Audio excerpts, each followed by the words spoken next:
Magandang araw! Sa video na ito, tatalakayin natin ang ika-6 na kabanata ng Florante at Laura ni Balagtas na may pamagat na Ang Pagdating ni Aladin, saknong 69 hanggang 82. Pag-aaralan din natin ang maikling buod, mga mahahalagang pangyayari, tauhan, tagpuan, talasalitan at aral, mensahe o implikasyon na matatagpuan sa kabanatang ito. Simulan na natin! Ang Pagdating ni Aladin. Nagkataong siyang pagdating sa gubat ng isang gererong bayani ang tikas. Putong na turbante ay kalingas-lingas, pananamit moro sa Persiyang sayudad. Pinigil ang lakad at nagtanaw-tanaw. Anaki ninita ng pagpapahingahan.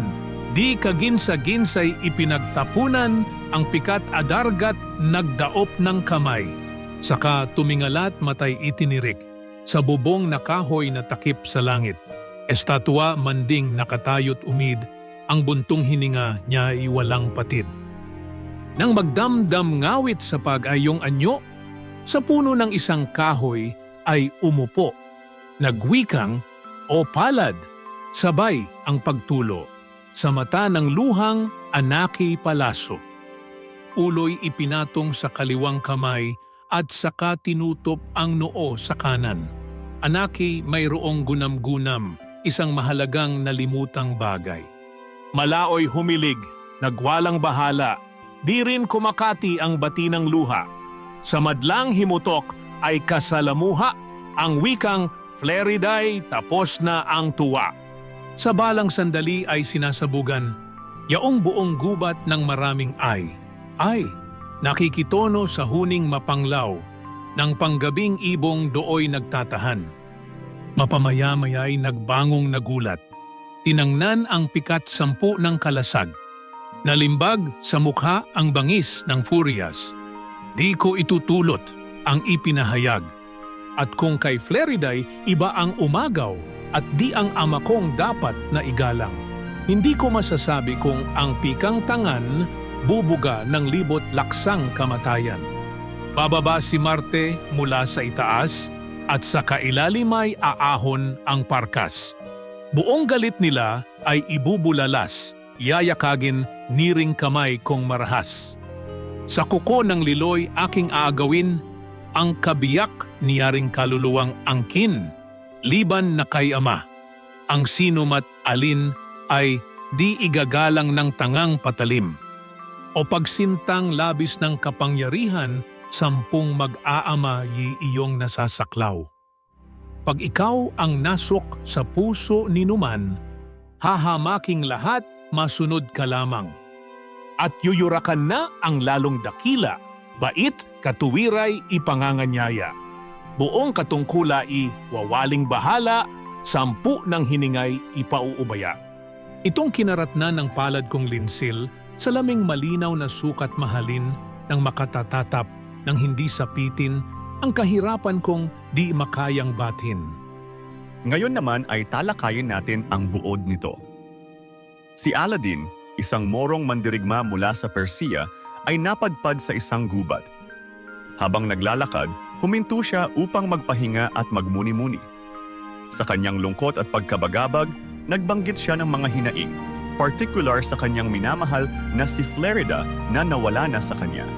Damang-dama ni Aladin ang sakit ng pag-ibig at pagtataksil ng kanyang ama na umagaw kay Flerida. Sa kanyang paghihinagpis, nagpasiya siyang ipaglaban ang kanyang karapatan at lumaban sa sinumang humadlang sa kanyang pag-ibig, kahit pa ito ay kanyang sariling ama. Dumako naman tayo sa mga mahahalagang pangyayari. Pagdating ni Aladin sa gubat at paghahanap ng lugar para magpahinga, paglalahad ng kanyang mga hinaing tungkol kay Flerida at sa pag-agaw ng kanyang ama. Paghahanda ni Aladin upang lumaban at ipaglaban si Flerida kahit laban pa ito sa kanyang sariling ama. Mga mahahalagang tauhan. Aladin, isang morong mandirigma mula sa Persya. Siya ang pangunahing tauhan na dumaranas ng matinding sakit ng loob dahil sa pagkawala ng kanyang minamahal na si Flerida. Flerida, ang minamahal ni Aladin na inagaw ng kanyang ama. Bagamat hindi siya direktang lumitaw sa kabanata, siya ang sentro ng mga hinaing ni Aladdin. Sultan Ali Adab, siya ang ama ni Aladdin at umagaw kay Flerida na minamahal ng kanyang anak. Siya rin ang dahilan ng sakit at galit nito. Dumako naman tayo sa tagpuan, sa isang madilim at mapanglaw na gubat kung saan dumating si Aladdin at ipinahayag ang kanyang mga hinaing at plano.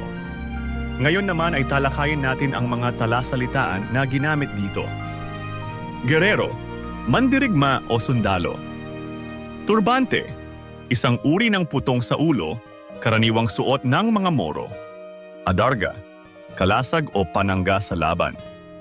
Parkas, mga diyosa ng tadhana o kapalaran na karaniwang inaakalang may kapangyarihang magkontrol sa buhay ng tao.